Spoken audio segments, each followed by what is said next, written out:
I find every single thing that shows up, even on the internet, like, yes, there's an algorithm, and the algorithm of the internet, there's an algorithm, a divine algorithm to life as well. And we are co-creators with the universe. So even our algorithm online, it actually, like, whatever's showing up in your online algorithm is probably pretty in alignment with exactly what you need. And I find that that is how the divine algorithm works as well. A lot of times it's not something that we necessarily, it might irritate something in us, but it showed up for a reason. So for me, if something irritates me, it showed up, it's like, I see that as like, I don't see tests from the universe as negative. Like, I used to think, oh, do you think God's testing you or the universe is testing you? I'm like, I don't like that, because it sounds like pass or fail, good or bad. And what I find for me is that it's not about good and bad. It is, or pass or fail. It's literally, hey, I'm presenting you with this, and the test is, what is your reaction? You know, that's what I've come to learn. And there's been a lot of things that have happened in my life. The only reason I'm in the place that I'm in today is because all of this, because I was being prepared. Like, all of this that's happening collectively right now has been happening to me over like an 8-year period in the craziest ways. Like, the people that know me and are close to me have always been like, wow, yeah, it is really weird, you know, like the things that happen are weird. So it's like, I realized, because at first for me, what it was about is like, there was people that showed up that it felt like had the intention of hurting me. My perspective on it now is actually that they were helping me, and I don't know if my perspective just shifted or if they got to know me and they actually like decided that they wanted to be on team help me instead of hurt me. I have no idea. It's not important, because what I choose to see today is that I just choose that perspective of they were helping me, because even if they were trying to hurt me, even if someone has the intention of hurting us, it can only build us just depending on how we look at it. So, and then when I get caught, if I get, for a long time, that especially that first person that showed up, which is so crazy, because when I talk about our souls choosing our challenges on the other side, I really believe that, because I went from the person that I hated most in this world, that I thought tried to hurt me the most, literally in this last year, I was like, not only did I go back and just like, I just basically like thanked him, because I could see the wider perspective, and I thanked him no matter what his intention was. And what's crazy is I know me and him have a very strong soul tie. I really believe on the other side, before we came here, it was like, hey, so you're going to play this role for me, and I'm going to play this one for you. So you're kind of going to be like the good guy, and I'm kind of going to be the bad guy, and this is how it's going to play out. And it's crazy, the more that I tap into the divine truth that we are all expressions of, it's so much easier to see things like that. And honestly, the crazy thing is, the person that went for so long, for many years, when I would hear his name, it triggered a world of emotion in me. I can't even, I mean, it's crazy, like triggered so much stuff in me. And I would go into a deep paranoia, and I would spiral off into this whole thing. And now, like literally the times I've had him on the phone since like thanking him for that, his voice is so soothing. It's almost like a mother like holding you. And it's like, maybe the people that are set up, which this is not what I was planning to talk about. When I'm doing these, I'm just channeling this energy through me. It's not coming from me.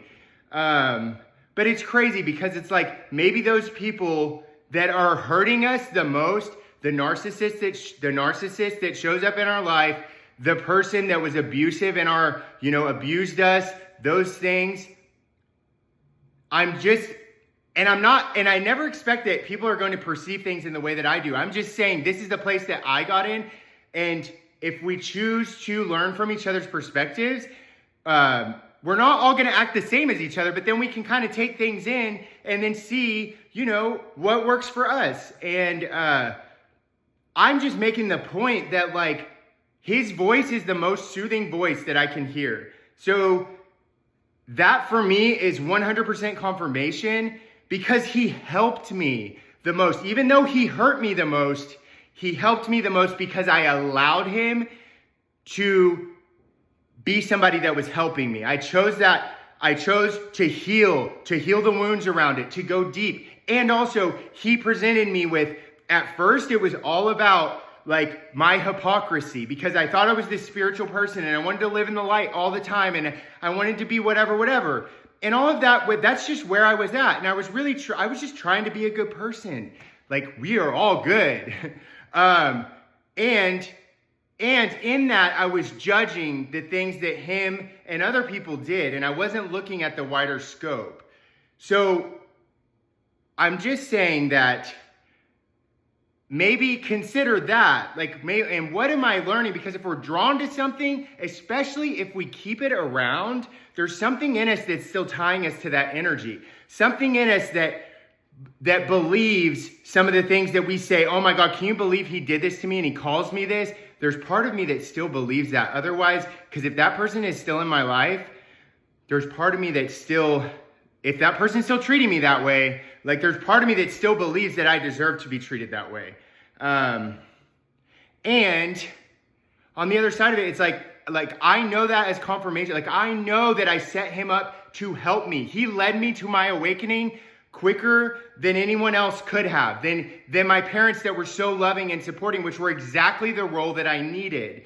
So that's what I'm saying. I just think like there's a way that we can look at things differently, and it can change the whole experience of them. And then they're only there to build us. And yes, there's awful things that happen in this world, and that doesn't excuse in the 3D world that awful things do happen. And I just know for me and from my perspective, like it just fighting it with fight and anger and hate. Yes, that's part of it. Yes, we can get angry. Yes, we can. I'm just saying, I don't think it's productive in moving forward when we're fighting at the place that we're at right now in our evolution.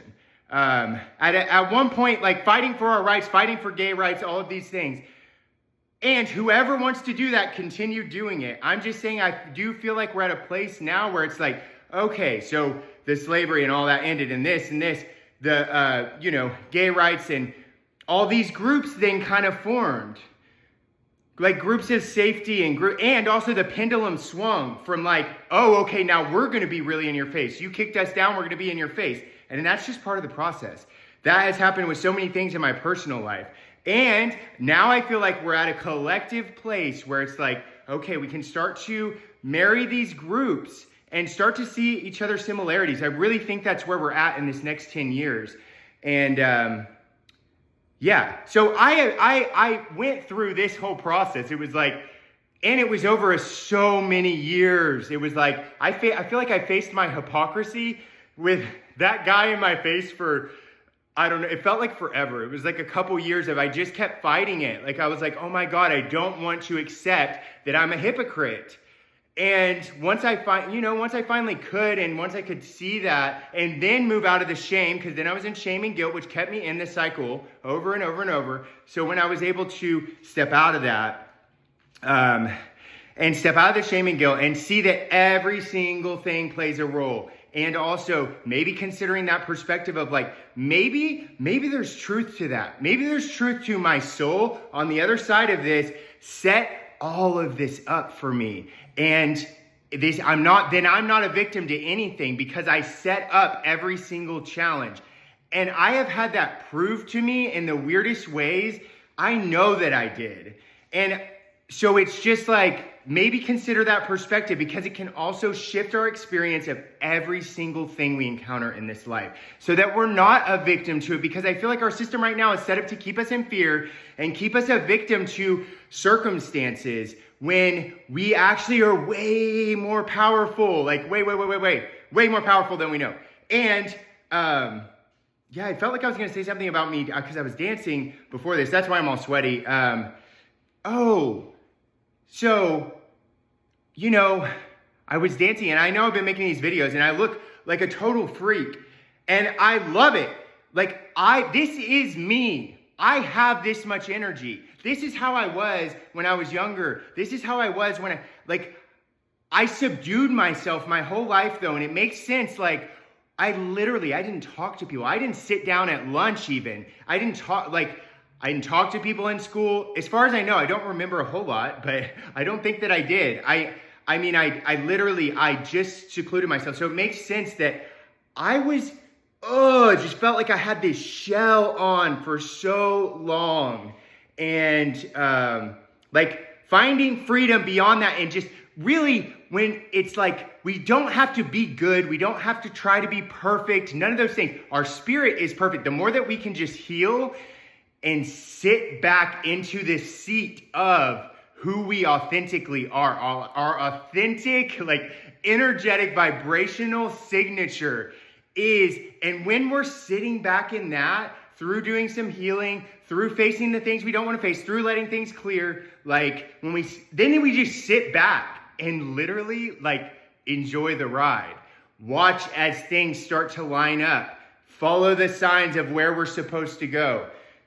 Things flow, and it's hard to move into that place because it goes against everything that our society teaches us. I had to kind of be forced into that place.